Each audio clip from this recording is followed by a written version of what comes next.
Because back when they first announced that, way back when they first announced they're gonna do Barry Allen and introduce him in season 2 of Arrow and the mid-season finale, and then they're gonna do a backdoor pilot in episode 20 or so of season 2 of Arrow, and then they're in hopes that it would be ordered the series and they'd do a Flash series. I was thinking, okay, that's kind of weird. They're introducing the Flash, so they're probably gonna do straight comic book Flash here. They're not gonna do some watered down version of the Flash where he doesn't have super speed, but they call him the Flash anyway.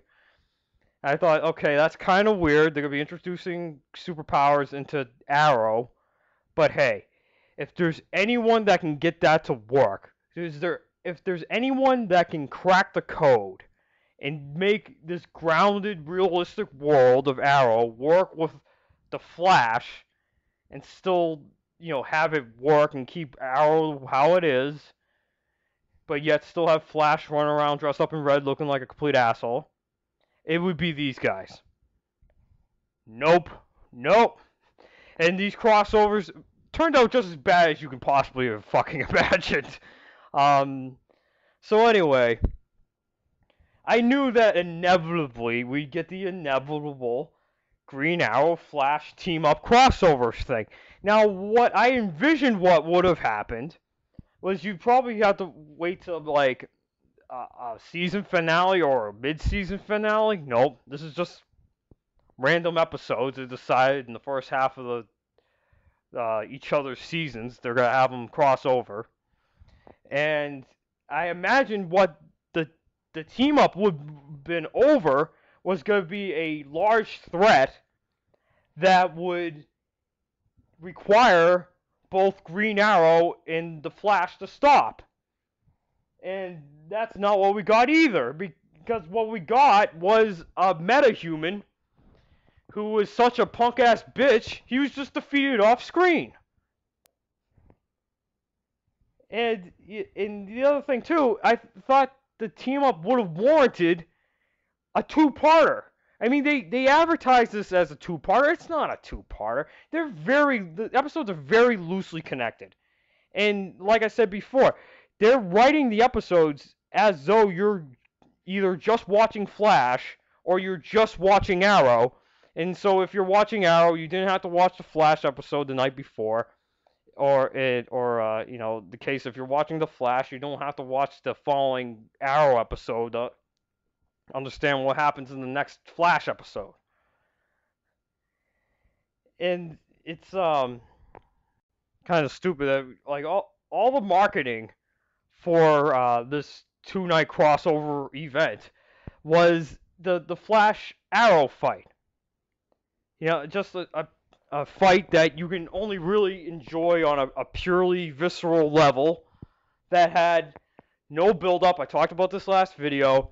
Would have been a lot better if it was built off after a minimum of at least a few episodes, and that there was actual genuine animosity between Green Arrow and the Flash. And how I would have did it is that this animosity builds up to a point where eventually it just boils over and they get into a fight, and then after the fight they kind of cooler heads prevail and they team up to stop whatever threat they have to stop. But instead we got mind control. Well, Flash is just mind controlled and he gets in a fight with Green Arrow. Like, that was the whole point of the episode, just so we can get an obligatory fight between the Flash and Green Arrow. And just as I said before, it does nothing for me. It's just like the idiots fighting each other in the Avengers. And, it was just a studio mandate by fucking some fanboy at Marvel Studios. They wanted to see Thor fight Iron Man, and we got this ridiculous, stupid scene where they're all fighting each other, and Thor attempts to murder Captain America for no good reason. It's just totally like that for me. I would have cared a lot more if there was a genuine reason why these two were fighting. And I don't know, like, you couldn't really do a thing where I could be really totally invested in the fight if like because the Flash would win. So you would have to look at it from the point of view that Oliver's life is in peril, but his life's never really gonna be in peril because Barry's a nice enough guy. He would never kill Green Arrow, no matter how upset he got with him, no matter what differences they had. Flash wouldn't kill Green Arrow. So no matter what, I'm probably not gonna really care unless yes, it was in fact mind control, but then of course just defeats the purpose, and I just don't care again because the Flash is just mind controlled, and he's really just a weapon for some other supervillain. So I don't know. Like I said, just like I said before, the only way I could see them having a fight that I would actually care or be invested in would be if it was just that they had a lot of animosity built up, and then finally it just kind of spilled over, and it kind of turned into a fight that they got into, but like I said, cool heads prevail, and then they team up. That would have been a lot better way of handling it. Do the few episodes of build up, then show your Flash Arrow, promos on CW talking about Flash and Arrow. They're gonna finally go at it. Build it up, make it special. That's not what this episode was. It was just oh, well, we showed up in Central City. Hey, let's have a team up. It's lame. And seriously, guys, what are 8-year-old fanboys writing this show? You guys should be like me. You guys have seen it all. You guys are huge DC Comics nerds. You should know better. You guys, this should be a lot more interesting. It was coming from a character place. It had like a story, like decent story reason. It's just not there. It's mind control. Okay, and then they get into a fight because we want them to get into a fight. Come on, guys. Anyway, I think that's all I want to say about that. I don't think I have any more to say. If you're gonna do your first big crossover, Flash and Arrow, make it something special. Like I said before, make it a big epic, 2-night event. I mean, if that's what you're gonna advertise it as, then do it. And make the thing that they're teaming up for, worthwhile. Don't be like, oh well, we're in Central City and fucking the characters need and it happens here, double beat in this episode too, where Flash again is wanting to team up and Ollie's resistant to it. It should be like the threat's so big that fuck it. It shouldn't even be a question. Oh, we're gonna need our combined forces to stop this threat. Why is it like it's like begrudgingly? Oh, let's team up to stop Rainbow Raider. And, Ollie doesn't even think much of the guy. He doesn't even think it's worth his time to help the Flash out. He's such a non-threat. And then, and Ollie's right. He is a non-threat because they end up defeating him off screen. Come on, guys.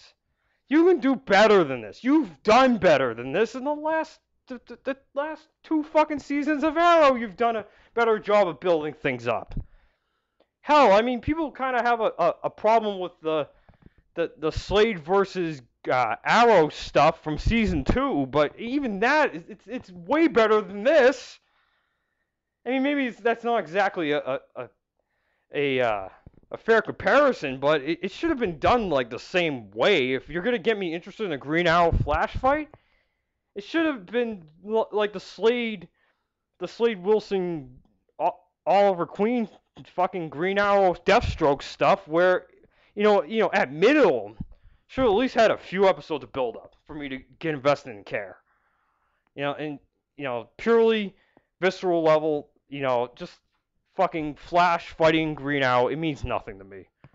It's just a fucking special effects, fucking extravaganza, fucking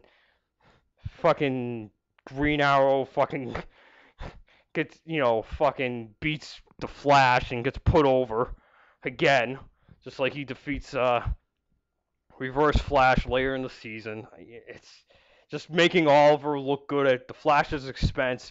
And the Flash already has enough credibility problems. And I've talked about that before, how he's completely impotent, and he never really gets any real like really decisive, really good victories over even his villains a lot of the time. And it's just, come on. I mean, come on, guys. Let's do better. Let's do better next time. Let's do better next season. Huh? I mean, I know I just kind of coming off as I'm just bitching about everything, but I really truly want to see the show get better. I know they can do better, and I know they got a new showrunner. I mean, granted, she's already written episodes of the show, in season 3 and stuff, and those episodes weren't that great, but let's hope next season they learn their lessons. Again, to me, it's just another example of the rush writing. They just wanted to get a fucking Flash Green Arrow fight in there, so fuck it, we're just gonna fucking call up Chef Mike. We're gonna throw together this coagulated fucking beef stew of crap and throw it in the microwave for 3 minutes, and we're gonna hope people eat it up. No, sorry, no, not good enough, guys. Not good enough for me. So okay, so the next episode is we're going back to Arrow now, the second part of the crossover, you can call it that. Episode it's a 308, and it's called The Brave and the Bold, which is a reference to there's this DC comic books series, this title that predominantly featured Batman teaming up with other superheroes, and there was actually an animated cartoon named this too, Batman the Brave and the Bold. But it's also, it's not always Batman, so this isn't just like a straight up, again, Batman reference. It also features other DC heroes teaming up. So it's like a team up book. It's like a title where you have 2 or more heroes team up. And actually, one of the issues was actually Flash and Green Arrow, so I guess it works. The real cheesy part, though, is in the episode itself. We get this, they kind of go out of the way to justify having that title. And there's this scene where Lila and Oliver are talking with each other. And I guess they're reciting a conversation they must have both each had with Amanda Waller previously. Because, of course, they both worked together before. And Amanda Waller must have given this big speech about the difference between the brave and the bold and things like that, and they kind of recited to each other or some weird shit, and it just kind of comes off as kind of lame and cheesy. And I thought they were playing it up like they're kind of like mocking Amanda Waller or something when they were kind of reciting this crazy speech over, this goofy speech, but I don't know. Other people didn't interpret it that way, so maybe they were playing it straight. I'm not sure. So the villain in this episode is a guy by the name of Captain Boomerang, as we mentioned before. He's a Flash villain, and it actually kind of makes sense here that if you were going to do an Arrow Flash crossover, you would use this character. So I'll at least give him that, because Captain Boomerang, he's a member of a faction of villains on the Flash known as, in the Flash universe, known as the Rogues. But also, he's famously part of the Suicide Squad. And Suicide Squad plays a big part in Arrow, or at least until they fucking DC enacted their embargo and they can't use Suicide Squad anymore because as you may have seen, there's a Suicide Squad movie coming out next summer. So no more Suicide Squad, but they at least let them use them here. And the villain's name is Digger Harkness, Captain Boomerang. He's an Australian guy who worked for a toy company that made trick boomerangs or some shit. And people ridiculed him. And he was so upset about this ridicule that he turned to a life of crime. And again, much like Manhunter and Brother Eye, he's not exactly faithful to the comic book counterpart. He's not exactly doesn't have the exact same origin here.